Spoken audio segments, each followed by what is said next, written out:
সুপ্রিয় শিক্ষার্থী বন্ধুরা, আশা করছি তোমরা সবাই অনেক ভালো আছো। আমি আজকে জীববিজ্ঞানের ফাইনাল একটা সাজেশন তৈরি করেছি। এই ফাইনাল সাজেশন থেকে কোন কোন প্রশ্নগুলো বা কোন কোন টপিকসগুলো তোমাদের জন্য খুবই গুরুত্বপূর্ণ বা বারবার পরীক্ষায় এসে থাকে, আমি সেগুলো সবিস্তারে আলোচনা করব। আশা করছি তোমরা ভিডিওটা শুরু থেকে শেষ পর্যন্ত দেখবে। কারণ আমরা যেটা দেখি সেটা হলো যে অন্যান্য সাবজেক্ট যেগুলো আছে সায়েন্সের, বিশেষ করে ফিজিক্স, কেমিস্ট্রি, এই সাবজেক্টগুলোতে আসলে এইভাবে এতটা কনফিডেন্সলি বলা যায় না যে আসলে কোনটা কতটা গুরুত্বপূর্ণ, কিন্তু জীববিজ্ঞানের যে বিষয়গুলো আছে এগুলো কিন্তু বলা যায়। তো আমি তোমাদের দেখলাম মোটামুটি 7টা অধ্যায় রয়েছে। এই 7টা অধ্যায়ের আমি একটা পূর্ণাঙ্গ সাজেশন তৈরি করেছি। এই সাজেশন থেকে আমি তোমাদের ধাপে ধাপে বোঝাবো যে প্রশ্নগুলো কোথা থেকে কতটা গুরুত্বপূর্ণ। তো প্রথমে আমি যদি শুরু করি, প্রথম যে অধ্যায়টা আছে, প্রথম অধ্যায়ে আমাদের যে প্রশ্নগুলো থাকতে পারে, প্রথম অধ্যায়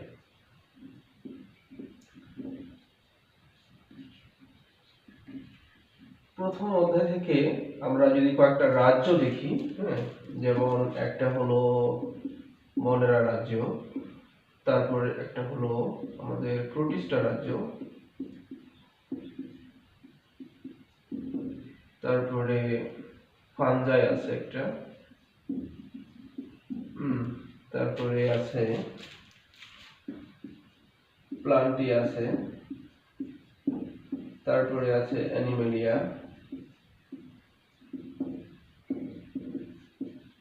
এখানে আমরা 5টা রাজ্য দেখতে পাচ্ছি। তো এই অধ্যায়ের সর্বপ্রথম গুরুত্বপূর্ণ প্রশ্ন হলো এই 5টি রাজ্যের বৈশিষ্ট্য। এই 5টি রাজ্যের বৈশিষ্ট্য তোমরা কিভাবে পড়বে আমি একটু বুঝিয়ে বলি। সেটা হলো যে এই 5টি রাজ্যের প্রথমত তোমাদেরকে পয়েন্ট আকারে বৈশিষ্ট্যগুলো মুখস্থ করতে হবে, বুঝে বুঝে মুখস্থ করতে হবে প্রতিটি রাজ্যের, এবং সেই সাথে প্রতিটি রাজ্যের যে উদাহরণগুলো আছে, উদাহরণের সাথে যে চিত্রগুলো আছে সেগুলো কিন্তু মনে রাখতে হবে। কারণ উদ্দীপকের মধ্যে দেখা যায়, যেমন ধরে নেন যে প্রোটিস্টাতে আছে যেমন নস্টক আছে, নস্টকের এখন যদি উদ্দীপকে যদি নস্টকের কথা সরাসরি বলে এবং যদি বলা হয় যে এটি কোন রাজ্যের অন্তর্গত, তাহলে কিন্তু আমরা মুখস্থ থাকলে খুব সহজে বলতে পারবো। অথবা অনেক সময় দেখা যায় যে আসলে নস্টকের চিত্র দিয়ে দিল, অথবা প্রতিষ্ঠা রাজ্য থেকে একটা অ্যামিবার চিত্র দিয়ে দিল, এবং তখন বলা হলো যে আসলে কোনটা কোন রাজ্যের জীব, এবং কি হয়তোবা বলতে পারে যে কোন রাজ্যটা থেকে কোন রাজ্যটা বেশি উন্নত বা গুরুত্বপূর্ণ। তো আসলে এভাবে কিন্তু এই রাজ্যগুলো আমরা পড়ব। এখানে যে রাজ্য রয়েছে 5টি রাজ্য, এখন কোন রাজ্য থেকে কোন রাজ্যটি অধিক উন্নত এটা আমরা খুব সহজে বুঝতে পারি। সেটা হলো এরকম যে আমরা শুরু থেকে যে মনেরা রাজ্যটি আছে, এই মনের রাজ্য সবচেয়ে নিম্নতম রাজ্য, এবং এখান থেকে যত সামনের দিকে আমরা সামনের ধাপে আমরা এগোবো তত কিন্তু উন্নত হতে থাকবে। যেমন মনেরা থেকে প্রোটিস্টা উন্নত, প্রোটিস্টা থেকে ফানজাই উন্নত, ফানজাই থেকে আবার প্লান্টি উন্নত, প্লান্টি থেকে আবার অ্যানিমেলিয়া উন্নত।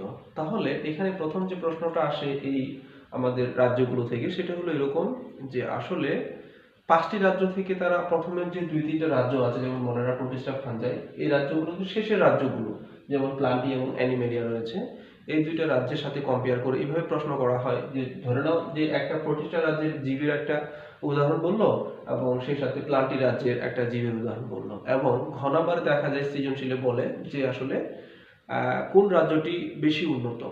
এই ধরনের প্রশ্নটা সবচেয়ে বেশি এই অধ্যায় থেকে হয়ে থাকে, আর এই অধ্যায়টা কিন্তু খুবই গুরুত্বপূর্ণ তোমাদের জন্য। তো অবশ্যই এই অধ্যায়টা ভালো করে পড়তে হবে, এটা কিন্তু মিস করা যাবে না। এই হলো একটা বিষয়। তবে বারবার যে বিষয়টা বলি যে তোমাদের যে বৈশিষ্ট্যগুলো আছে এই বৈশিষ্ট্যগুলো কিন্তু খুবই ভালো করে পড়তে হবে। যেমন বৈশিষ্ট্যগুলো থেকেও কিন্তু অনেক সময় সৃজনশীল আকারে প্রশ্ন এসে থাকে। যেমন এখানে ফানজাই রাজ্যের আমি যদি কয়েকটা বৈশিষ্ট্যের কথা বলি, ফানজাই রাজ্যের একটা অন্যতম বৈশিষ্ট্য হলো যে এদের দেহ প্রাচীর কাইটিন দ্বারা নির্মিত। এখন যদি বলা হয় যে উদ্দীপক এক্স জীবটি দেহ কাইটিন দ্বারা গঠিত, এবং যদি পরবর্তীতে বলা হয় যে আসলে উদ্দীপকের ওই জীবটি কোন রাজ্যের অন্তর্গত, আমাদের যদি বৈশিষ্ট্যটা মুখস্থ না থাকে তাহলে কিন্তু আমরা সেই প্রশ্নটার উত্তর করতে পারবো না। এই জন্য সর্বাগ্রে বৈশিষ্ট্যগুলো পয়েন্ট আকারে নিজেরাই খুব সুন্দর করে মুখস্থ করে নিতে পারো। এছাড়াও আমার কিন্তু এখানে এই ইউটিউব চ্যানেলে আমাদের এরকম ভিডিও দেওয়া আছে, বৈশিষ্ট্য আকারে, পার্থক্য আকারে দেওয়া আছে, চাইলে তোমরা সেখান থেকে সেগুলো দেখে নিতে পারো। এরপরে আবার যেমন ফাংশন রাজ্য থেকে আরেকটা এখানে যেমন এখানে একটা উদাহরণ আছে ইস্ট। তো এই ইস্ট কিন্তু মূলত আমাদের পাউরুটি ফোলানোর কাজে ব্যবহার করা হয়। এখন যদি বলা হয় যে এখানে একটা উদ্দীপকে যদি দেওয়া হয় যে পাউরুটি উদ্দীপকে উল্লেখিত জীবটি পাউরুটি ফোলানোর কাজে ব্যবহার করা হয়, এখন আমরা যদি এখানে উদাহরণটা মনে না রাখি যে ইস্ট মূলত পাউরুটি ফোলানোর কাজে ব্যবহার করা হয়, তাহলে কিন্তু আমরা এই প্রশ্নটার উত্তর করতে পারবো না। এই জন্য বৈশিষ্ট্যগুলো মুখস্থ করার সাথে সাথে এটার যে উদাহরণগুলো আছে উদাহরণগুলো মুখস্থ করতে হবে, সেই সাথে যে চিত্রগুলো রয়েছে সেই চিত্রগুলো কিন্তু খুব সুন্দর করে মনে রাখতে হবে। তাহলে কিন্তু এই প্রশ্নগুলোর উত্তর দেওয়াটা খুবই সহজ হবে। এরপরে এই অধ্যায়ে আরো কিছু প্রশ্ন আছে গুরুত্বপূর্ণ, সেটা মুখস্থ করতে হবে। যেমন জীবের নামকরণের নিয়মাবলী।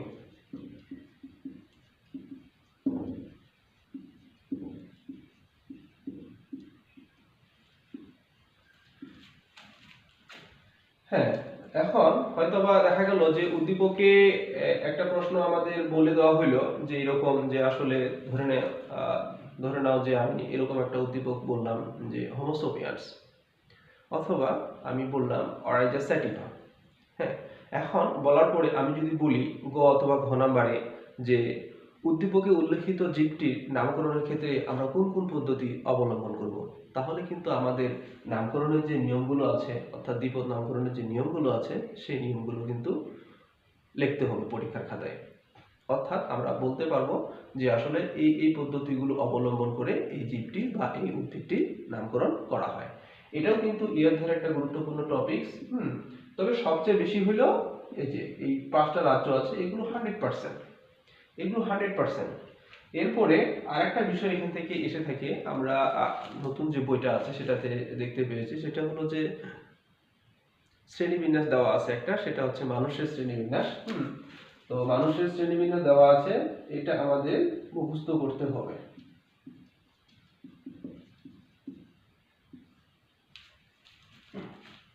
এই যে আমি এখানে লিখলাম হোমো সাপিয়েন্স। এখন এই যে হোমো সাপিয়েন্স লেখা আছে এখানে কিন্তু এদের কিন্তু খুব সুন্দর করে বিস্তারিতভাবে একটা শ্রেণীবিন্যাস দেওয়া আছে। এই শ্রেণীবিন্যাসটা কিন্তু গুরুত্বপূর্ণ রয়েছে এই অধ্যায়ের মধ্যে।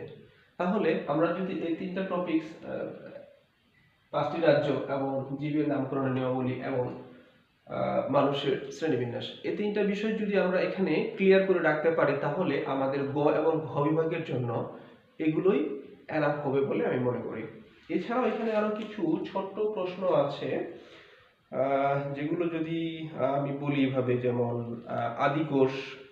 আদিকোষ কি, হ্যাঁ, তারপরে আরেকটা আছে সেটা হচ্ছে যেমন আর্কিগোনিয়েট কি, তারপরে এন্ডোক্রাইনোলজি, তারপরে হলো জীবাশ্ম বিজ্ঞান, তারপরে হলো বাস্তুবিদ্যা, তারপরে হলো বিবর্তনবিদ্যা, শ্রেণীবিন্যাসবিদ্যা, হিস্টোলজি।